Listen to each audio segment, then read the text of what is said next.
పైడి బొమ్మలాంటి ఆమె పక్కనుంటే పగలే వెన్నెలనే కురిపిస్తా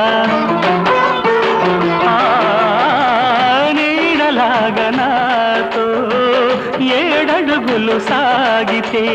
ఇలలో స్వర్గంనే సృష్టిస్తా రసరమ్యం ఆ రాగ విలాసం రసరమ్యం ఆ రాగ విలాసం వసివాడదు అది ఆ జన్మాంతం అందమైన నా ఊహల మేడకు ఆవిడమణి దీపం అంది అందని నాశలకు ఆమె ప్రతిరూపం ఆ తలపే నా ధ్యానం ఆ అభినవ దేవత నా ప్రాణం